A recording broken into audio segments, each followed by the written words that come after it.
بسم الله الرحمن الرحيم. اعوذ باللہ من الشیطان الرجیم. بسم اللہ الرحمن الرحیم. عزاداران امام حسین، ماتمداران سید الشہداء، آپ کی خدمت میں پھر سے میں حاضر ہوں. جناب مسلم صفت افراد کی امام زمانہ کو ضرورت. ہم نے ایک صفت کا ذکر آپ کے خدمت میں پیش کیا جناب مسلم کے سلسلے میں کہ آپ عالم بے زمانے تھے. دوسری صفت آپ کی خدمت میں عرض کرنا چاہ رہا ہوں کہ آپ شجاع بھی تھے. خاندان بنی ہاشم کے چشم و چراغ تھے، اور اس خاندان میں جہاں عباس ابن علی، جہاں علی اکبر جیسے بہادر تھے، وہاں آپ بھی اس خاندان کے ایک بہادر ترین افراد میں آپ کا شمار ہوتا تھا. شجاعت صرف آپ میدان جنگ کے شجاع نہیں تھے، بلکہ حقیقی شجاع بھی آپ تھے. شجاعت کے معنی کیا ہیں؟ دشمن کو زیر کر دینے کے بعد اسے معاف کر دینا. شجاعت کے معنی یہ ہیں کہ اپنی خواہشات نفسانی کو دبا دینا. شجاعت کے معنی یہ ہیں کہ خواہشات نفسانی کو، اپنی خواہشات کا قتل کر دینا. یہ حقیقت میں شجاعت ہے. اور جناب مسلم کے سلسلے میں تاریخ بتاتی ہے کہ بہت سے ایسے واقعات ہیں کہ جہاں اپنے خواہشات نفسانی کا گلا گھونٹ دیا ہے آپ نے. امام حسین نے ایسے ہی نہیں کہا کہ میں اس کو بھیج رہا ہوں کہ جو میرا معتمد ہے، جس پر میں اعتبار کرتا ہوں، جس پر میں اعتماد کرتا ہوں. بہت سے واقعات ہیں، مگر اہم ترین واقعہ جو آپ کی خدمت میں، جو آپ سب نے سن رکھا ہے، میں یہاں ایک نقطے کی طرف اشارہ کرنا چاہ رہا ہوں صرف، کہ جب کوفے میں ہانی ابن عروہ کی عیادت کے لیے ابن زیاد آنا چاہتا ہے، اور طے یہ پایا کہ جب وہ آئے گا اور جناب ہانی اشارہ کریں گے اور جناب مسلم اسے وہیں پہ قتل کر دیں گے. مجھے پورا واقعہ نہیں بیان کرنا ہے.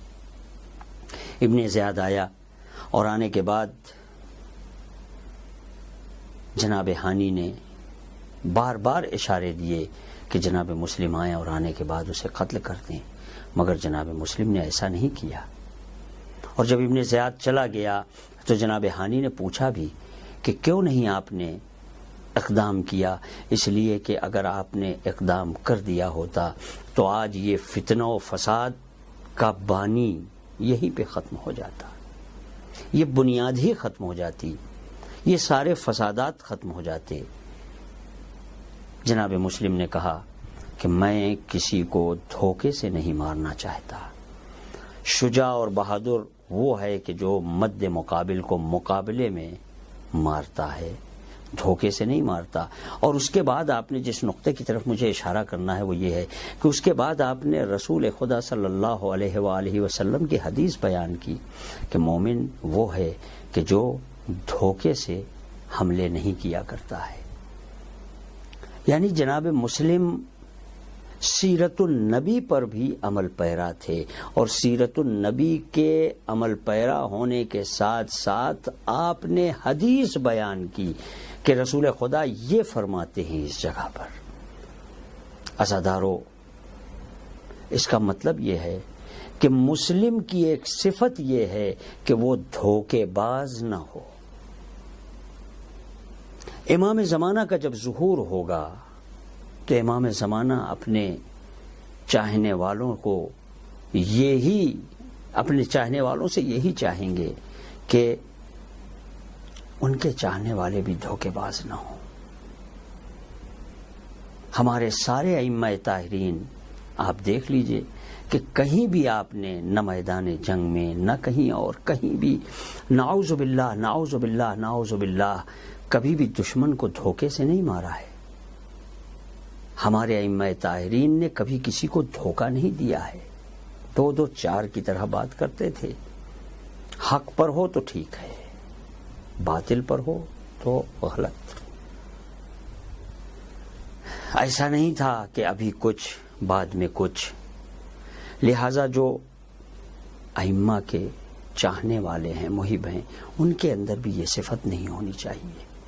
انہیں بھی دھوکے بازیوں سے، دھوکہ دھڑی سے دور رہنا چاہیے. اور جب ہم ان صفات کو اپنا لیں گے تو وقت کا امام جب ظہور کرے گا تو ہم ان کے اصحاب میں شامل ہوں گے اور اپنے امام کے جانباز سپاہی بنیں گے. یہ وہ چیزیں ہیں، یہ وہ صفات ہیں کہ جو انسان کو کمال کی طرف لے جاتی ہیں. اور امام انسان کامل ہے، لہذا جب امام آئے گا تو کامل افراد ان کے اصحاب میں شامل ہوں گے. ہمیں بھی انہی صفات کا حامل بننا ہے تاکہ وقت کا امام آئے تو ہم سے راضی رہے اور اپنے اصحاب میں ہمیں شامل کر لے. والسلام علیکم ورحمۃ اللہ وبرکاتہ.